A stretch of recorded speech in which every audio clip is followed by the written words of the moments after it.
My guest for tonight is considered by many to be the most influential student on campus. As a student representative on the Board of Trustees, Marc Tomik has marched in Kerwin's inauguration, wrestled with issues involving AU's finances, and calmly presented the student perspective to AU's most powerful governing board. Joining us to talk about all this is your friend and mine, Marc Tomik. Marc, thanks for joining us. Thank you for having me. First, can you kind of describe for us the duties of the trustee? I mean, a lot of people don't know what a trustee is, much less what he does. So I wonder if you could elaborate on that a little. Certainly, one of the most common questions I got when I was first applying for the student trustee position, and when I got it, was AU has a board, or just how the trustee system works altogether. And trustees are supposed to be people that aren't affiliated with the university, actually, which presents a problem for the student trustee, is that all the other trustees have positions outside of AU, and they're supposed to look after the best interests of the university. And by not being related to either of those, any parts of AU, they're supposed to give an unbiased opinion of what would be best for the university as a whole.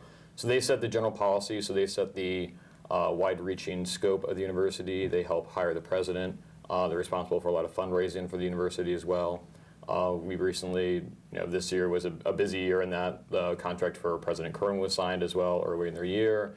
And the board before that had performed a presidential search looking for AU's new president after President Ladner. So your duties, kind of just on a ground level, day-to-day basis, look like going to board meetings, which happen how often? Day-to-day level, it's not an incredibly time-consuming position. All the board meetings are only 4 a year, which is actually an increase from previous years because they felt that we need to have more involvement on campus. We need to have the trustees on campus more and involved in the AU community. And so at the board meetings 4 times a year, we'll have Thursday set aside for committee meetings in which we have student representatives on committees. In addition to myself, I serve on the athletics committee and the campus life committee. We'll meet in those committees, and then Thursday night there'll be reception so the board can get to know each other, as well as reception with student leaders and members of the faculty and staff. Usually the faculty senate will send representatives, or most of the senate will show up sometimes. And then Friday we have our full board meeting in which we vote on issues. These past board meeting was actually mainly focused on a lot of financial issues, different bonds that the university has outstanding, just debt, and the investment of the university's finances and the endowment. So with bonds and financial stuff, is this a thrilling job? Do you like it? Sometimes there is some humor with the board on just these issues because they are dry, that there are jokes made. Yeah.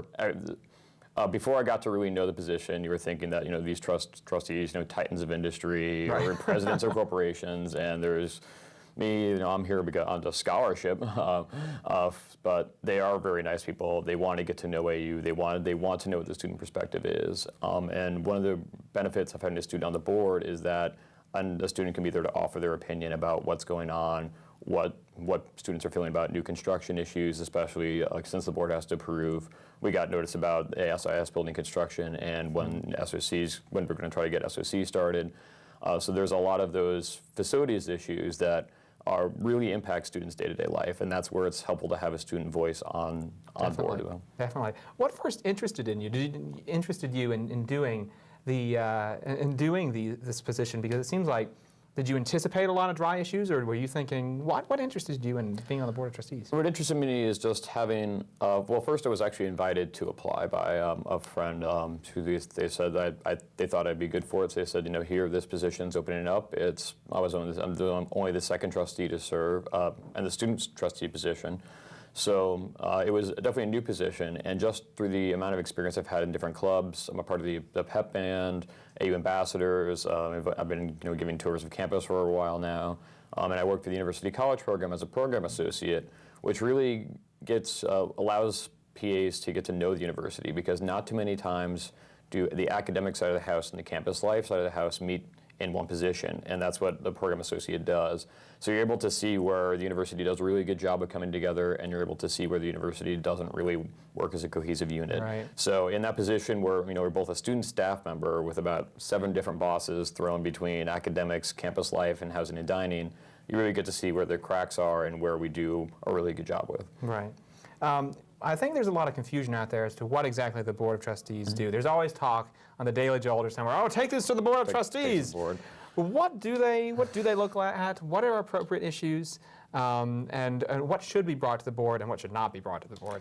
Well, for the board itself, like we were saying before, about how the bond issues may be dry, but that's really the point of the board, is to keep the university running through next year. I mean, if we continue to have an American university, the board has done its job, as well as choosing a president. So that was kind of the joke that, our job is to keep the university running and choose a president. So we've done our job for the year. But more so than that, it's just general, really broad outlines. So more specific issues like, if you're having a problem with, your showers on your floor aren't working well, that's best handled through 2Fix and not brought to the board. Right. I mean, there are ways that issues can be brought up to the university, and I have a trust of most university officials that, the right thing will be done. Sometimes issues get lost, which is a problem for any bureaucracy, any organization as large as American University. I mean, we're one of the top 10 employers in the District of Columbia, so we have a lot of people working for us. I have confidence in them, but sometimes people find problems and problems get dropped, and that's something that I've tried to work on myself, is just making sure that the people who can solve the problems get to know the problems that are out there. As for board relevant issues, it's really those top level issues. Strategic planning right now, President Village has just started a strategic planning committee with students represented on that, and if anybody has any ideas about what we can do to make a better American university, we're certainly looking for that as well. So there are a lot more avenues for issues to be brought up, today than there ever were, in the past, because the students have the chance to help shape what this strategic plan will be for the future. And that's a plan that'll last for 10, 15 years, and that's going to guide where we spend our money. So if you have an interest in something that you think, we really need to have, like a football team, which is, a common Right. request, though would be very hard to get, but if that's something that, if somebody's really interested in, that sort of request would try to be put in the strategic plan. Whether Right. it gets put in or not is, there's just a lot of factors in there. Right. But this is where we get to guide where we're going to go in the future. I guess, what qualities, you're nearing the end of your term. Unfortunately, yeah. Unfortunately. And you're going to graduate here pretty soon, which is very exciting, I'm sure. And scary. And scary. What characteristics are you looking at in a new trustee and someone who's going to be filling your shoes? Well, the real difficulty is the problem that's a student trustee. I mean, a good trustee is somebody who is able to look at the university in an unbiased perspective. So those are what we look for outside, or who've had experience governing a large corporation or a different school. We have former university presidents on the board. There's a former president of Lafayette College on the board, as well as Centenary College in New Jersey. Obviously, you can't find those factors in a student, because that's just the very paradox of it. So a student has to balance both the issue of you're a trustee, and you have to look after the American University's best interests above all else, and sometimes students, as well as being the only student representative that can have a voice on the board.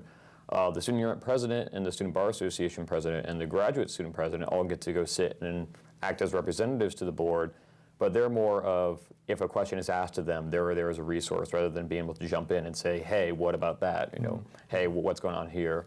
So you need to balance the responsibilities of being responsible to the students and responsive to the students, as well as knowing when to look at the American University as a whole and to take the position that is better for the university rather than just students. Right. You can't show up with a laundry list of complaints like, this is what people have been complaining to me to be thus far, but you have to address student complaints. I mean, if you just said, well, it's not my job to deal with what your problems are, then you're not going to be a really good representative. Right. But then again, you can't go up and say, I have the following demands, and because we're the board, we can make the final stamp like it'll be done because it's the board doing it. Right. That would cause the confidence of the board and the student trustee to fall greatly, and could possibly affect our ability to really make an effect with the board. I mean, ultimately, a lot of student government representatives' goal is to have the student trustee vote, because right now I serve in a non-voting position.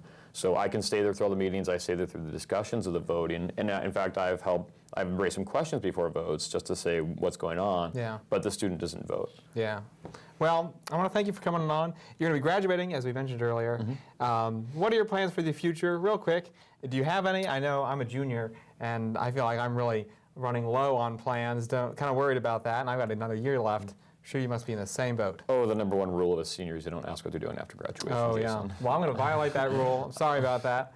And lastly, this seems to be like a tradition that we have in my segment to ask guests if they read the Daily Jolt. And so Do you read the Daily Jolt? I do. I actually post on there under the name that I use as my AOL. It's a messenger name under John3165. So if you see that name pop up, I do post. I've actually asked for comments on what issues are regarding, because sometimes, of course, the banter of the Daily Jolt sometimes gets into just personal attacks or something that really isn't important. So I raised the issue that if people are spending so much time on the only really forum that exists at AU on really petty issues, does that mean that there's no larger issues out there? And I got a huge response of legitimate issues. So I do read the Daily Jolt and I do post. So well, thank you very much. I appreciate that. Thanks for doing your job well. Thank you. When we come back, I'll give an editorial, so stay tuned.